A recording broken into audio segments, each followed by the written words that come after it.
Shalom bien-aimés, encore très heureux et très content de nous revoir. La fois passée, nous étions en train de parler de comment, le thème c'était comment développer un solide caractère chrétien. Et nous avons, dans un premier temps, défini ou identifié le genre de chrétien que nous voulons. Nous avons dit de quel chrétien parlons-nous?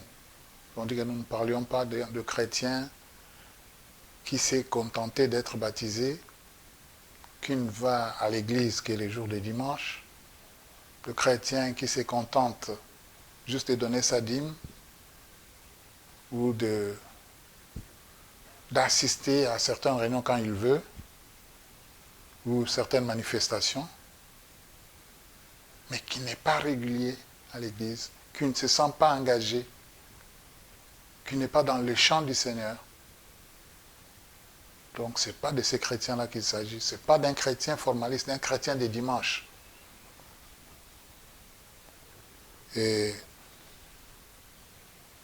nous avons abordé le sous-thème. Dans ces mêmes sous-thèmes, nous avons abordé le deuxième sous-thème qui nous définissait, qui nous donnait le préalable pour devenir chrétien. Le préalable pour être appelé chrétien. Nous l'avons lu dans les Actes des Apôtres, au chapitre 2, versets 37 et 38. Et nous avons abordé maintenant les trois étapes. Nous étions en train de décortiquer les trois étapes pour devenir un chrétien, c'est-à-dire la repentance, le baptême de l'eau, et le baptême dans l'eau, et le baptême dans le Saint-Esprit. Ce sont les trois préalables. Donc, nous étions maintenant en train de décortiquer le premier préalable, la repentance. Dans ce premier préalable, nous avons lu nous avons lu le passage de Galates 5, versets 19 à 21, qui nous parle des œuvres de la chair. Nous allons le relire pour nous retremper dans le bain. Galates 5, versets 19 à 21. Or, les œuvres de la chair sont manifestes. Ce sont l'impudicité, l'impureté, la dissolution, l'idolâtrie, la magie, les inimitiés, les querelles, les jalousies, les animosités, les disputes, les divisions, les sectes, l'envie, l'ivrognerie, les excès des tables et les choses semblables. Je vous dis d'avance, comme je l'ai déjà dit, que ceux qui commettent de telles choses n'hériteront point le royaume de Dieu. Ça, c'est l'énumération des œuvres de la chair par Paul dans Galates. La débauche, nous les rassemblons avec l'impureté. Qu'est-ce? C'est la liberté sexuelle ou encore l'immoralité. La débauche ou l'impureté inclut, ces mots débauche, inclut toute activité sexuelle illégitime. Adultère, homosexualité, inceste, pédophilie, zoophilie, viol, toute autre perversion sexuelle. C'est ça la débauche et l'impureté. Nous voyons certains pays à travers le monde qui ont du mal à partir avec d'autres grandes puissances, entre guillemets, parce que, condamnant les lois, condamnant les pratiques homosexuelles, condamnant l'apologie de l'homosexualité, condamnant l'apologie de la zoologie, de la pédophilie. Et il y a toujours des gens qui s'érigent en défenseurs. Non, non, non, il ne faut pas, ce sont des minorités, il faut les laisser faire. C'est ça la débauche. Donc un chrétien ne peut pas pratiquer ce genre de choses. Si vous vous sentez à l'aise dans ce genre de choses, il faut reculer, il faut dire, Seigneur, qu'est-ce qui se passe avec moi? Deuxièmement, le dérèglement. Le dérèglement, c'est tout simplement quelqu'un qui se conduit sans honte. Une conduite éhontée. Sans pudeur, ni retenue. Il mène sa vie comme ça. Il est déréglé. Il n'y a rien ne le retient. Il n'a pas de signaux qui puissent lui dire non, non, ne va pas là, non, non. Troisième élément, troisième œuvre, c'est l'idolâtrie. L'idolâtrie. Outre le fait que la personne s'adonne aux idoles, pratique de l'idolâtrie, mais c'est l'excès. Le sens ici, c'est l'excès qu'on peut avoir d'un attachement aux personnes ou bien aux choses, au point de les mettre au-dessus de Dieu. Au point de les mettre, oui, au-dessus de Dieu. Au centre de sa vie. L'argent, le bien matériel, c'est l'idolâtrie. Donc vous accordez beaucoup d'importance à certaines choses. Même vos propres enfants. Si vous en faites des idoles, donc votre vie est centrée sur leurs intérêts. Mes enfants, moi, ma famille. Et Dieu, où est la place de Dieu? Où est la place de Dieu? Quatrième œuvre, c'est la magie. C'est l'usage des sortilèges pouvant altérer la conscience humaine en lui permettant de communiquer avec des esprits mauvais. 5. Les rivalités. Les rivalités sont définies comme étant des sentiments violents de malveillance envers certains individus, envers son entourage. Donc, je ne le supporte pas. Je ne veux pas qu'il fasse ça. Il ne doit pas faire ça. Moi, c'est moi. Le querelle. Le querelle, ce sont les fruits des discordes ou des désaccords entre individus. Les jalousies. Les jalousies sont le produit des méfiances et des soupçons. Pourquoi lui? Pourquoi pas moi? Il ne faut pas qu'il fasse ça parce qu'il risque de me dépasser. On risque de parler de lui. Jalousie.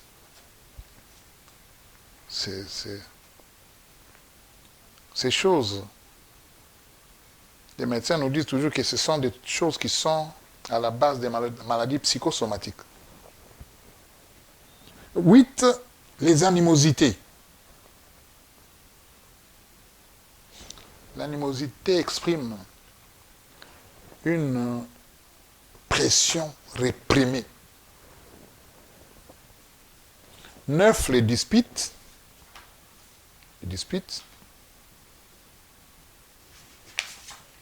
Les disputes sont le résultat des ambitions égoïstes. Après l'essence publique. Les divisions, 10. Les divisions sont les conséquences des 4 autres éléments que nous venons de citer, c'est-à-dire querelle, jalousie, animosité, dispute et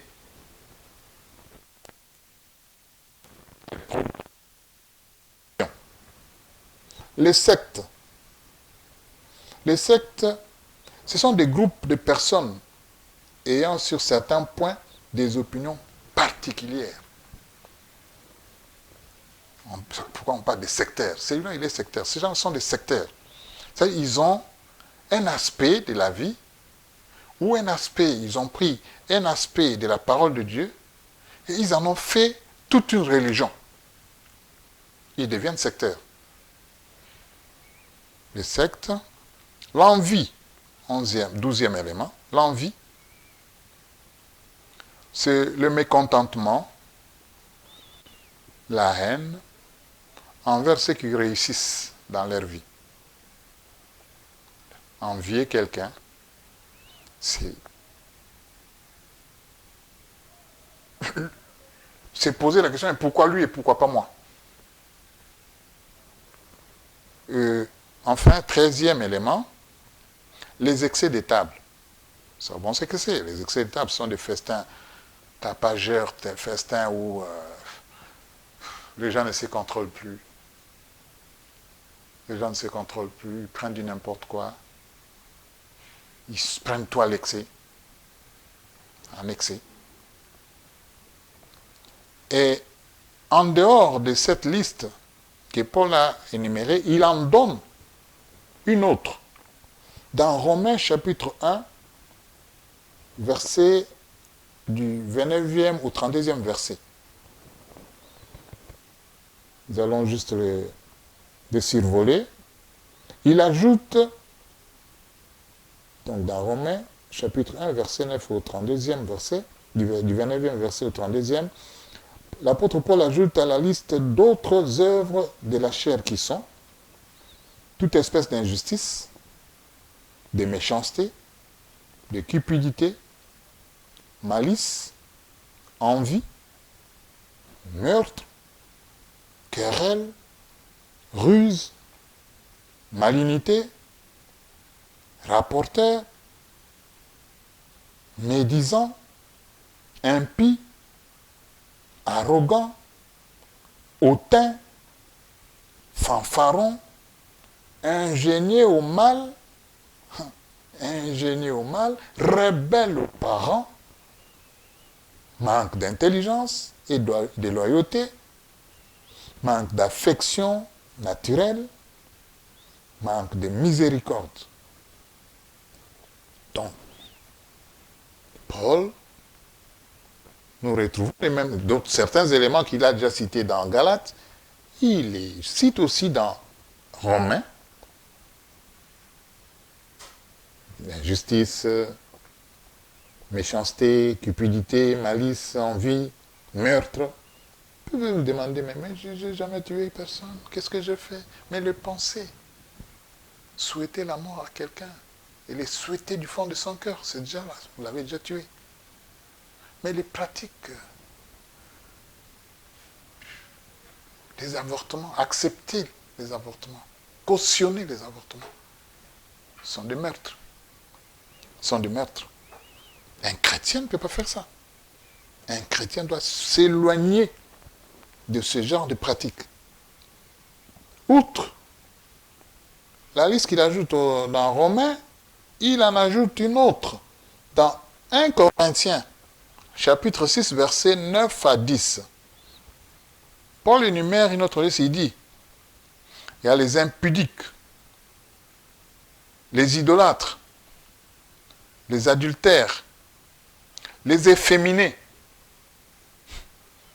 les infâmes, les voleurs, les cupides, les ivrognes, les outrageux, les ravisseurs.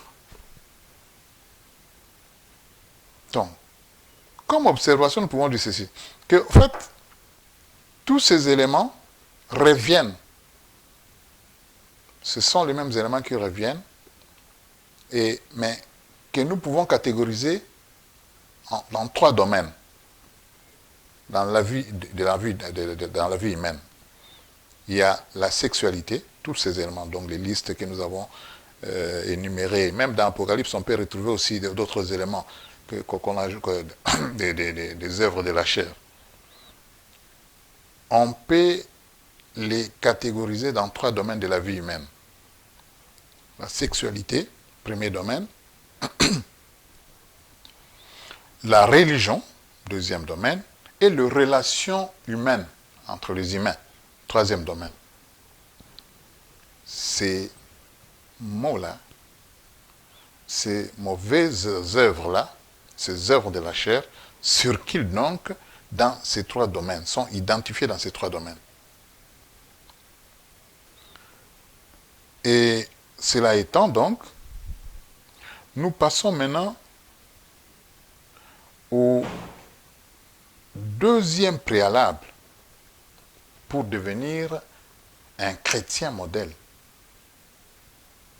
pour se dire chrétien né de nouveau, tel que nous l'avons vu, tel que Paul l'a dit, les disciples l'ont dit, à l'assistance le jour de la Pentecôte, acte 2,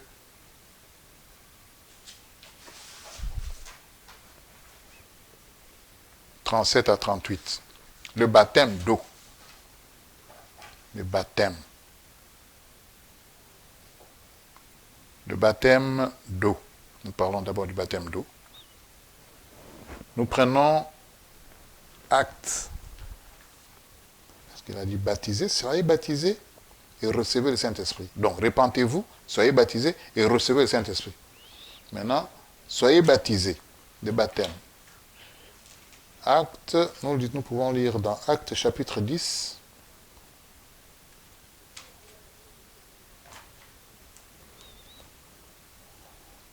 Acte chapitre 10, du 44e au 48e verset. Verset 44. Comme Pierre prononçait encore ces mots, le Saint-Esprit descendit sur tout ce qui écoutait la parole. 45. Tous les fidèles circoncis étaient venus avec Pierre, furent étonnés de ce que les dons du Saint-Esprit étaient aussi répandus sur les païens. 46. Car ils les entendaient parler en langue et glorifier Dieu. 47. Alors Pierre dit, peut-on refuser l'eau du baptême à ceux qui ont reçu le Saint-Esprit aussi bien que nous? Et il ordonna qu'ils fussent baptisés au nom du Seigneur. Sur quoi ils les prièrent de rester quelques jours auprès d'eux. Donc, Paul a ordonné qu'on puisse baptiser cette assistance qui était avec eux. Pierre a ordonné qu'on puisse baptiser cette assistance parce qu'ils ont reçu le Saint-Esprit pendant que Pierre prêchait, pendant que Pierre parlait. Il a dit, nous ne pouvons pas leur refuser le baptême d'eau, étant donné qu'ils sont déjà baptisés du Saint-Esprit. Le baptême d'eau, c'est quoi? Au fait, c'est le baptême, c'est une cérémonie, une de deux cérémonies que le Christ a instituées après la Sainte Seine. Avant la Sainte Seine. Il est lui-même passé par le baptême d'eau. Et certaines religions parlent de sacrement. Parlant du baptême d'eau, ils parlent de sacrement. Donc, la seconde démarche qu'un chrétien né de nouveau doit effectuer, c'est passer par le baptême d'eau. Chez les Juifs, le baptême d'eau symbolisait la purification ou la consécration. Mais le baptême de Jean-Baptiste auquel Jésus-Christ s'est soumis était le signe de la repentance pour la rémission des péchés. Marc chapitre 1er verset 4. Donc, le Seigneur s'est soumis à ce baptême pour nous montrer la voie de la repentance, pour la rémission de nos péchés. Le baptême est le symbole de notre identification avec Christ. Donc nous sommes morts et ensevelis avec lui. Beaucoup de passages en parlent. Colossiens chapitre 2 verset 11 à 12. Romains chapitre 3 verset 4. Donc le baptême, c'est le symbole de notre identification avec Christ. Nous sommes morts et ensevelis avec lui. Et la conséquence logique du baptême, c'est notre marche en nouveauté de vie avec Christ. Nous marchons maintenant en nouveauté de vie. Nous ne sommes plus les vieilles personnes. Donc nous sommes maintenant une créature nouvelle. Et nous marchons en nouveauté de vie avec le Seigneur. Le baptême, c'est aussi le témoignage public que la personne a changé de vie, qu'il n'est plus du monde et qu'il a changé de maître. C'est un engagement, le baptême, c'est un engagement que l'on prend pour suivre et servir le Seigneur. 1 Pierre chapitre 3 verset 21. Le baptême, c'est un engagement que nous prenons pour suivre et servir le Seigneur. C'est aussi un acte de fidélité vis-à-vis du Seigneur. Ça, c'est le baptême d'eau. Le baptême d'eau, c'est aussi un acte de fidélité vis-à-vis du Seigneur. Et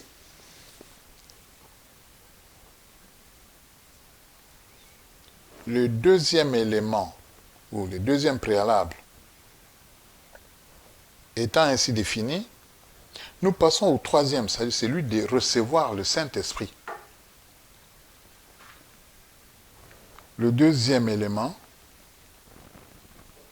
le deuxième élément, plutôt c'est le troisième, recevoir le Saint-Esprit.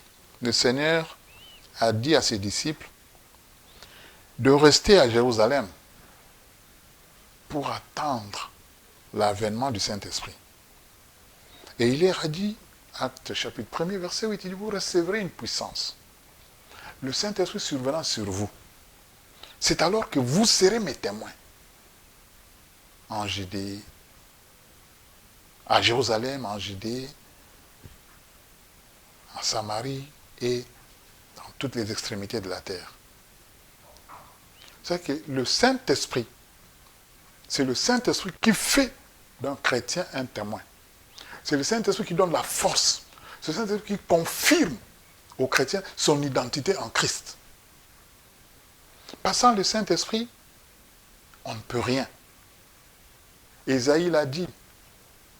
Le prophète Ésaïe a dit, Ésaïe 32, verset 15, il dit, jusqu'à ce que l'Esprit descende sur vous, afin que le verger se transforme en forêt, et une grande forêt se change en forêt. Donc c'est l'Esprit qui vient transformer, c'est l'Esprit qui vient donner la forme de ce que vous voulez être, de ce que vous voulez devenir, chrétien. Et il est parlé des dons du Saint-Esprit dans 1 Corinthiens, c'est lorsque nous prenons 1 Corinthiens chapitre 12, du 4e au 8e verset, on énumère les dons du Saint-Esprit. Il est parlé des dons du Saint-Esprit. Et de ce fait, les chrétiens nés de nouveau, qui a maintenant la vie de Christ en lui, et Christ dans son cœur, commencent maintenant à manifester les caractéristiques du fruit de l'Esprit, qui sont dans Galates, donc 5 toujours, mais maintenant, à partir du verset 22 au verset 25, on parle des fruits de l'Esprit.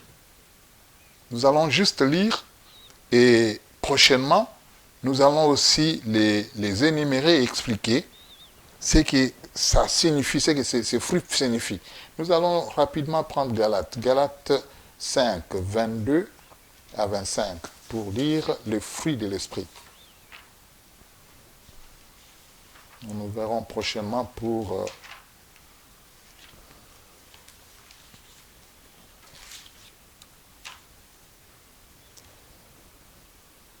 Galates chapitre 5, verset 22 au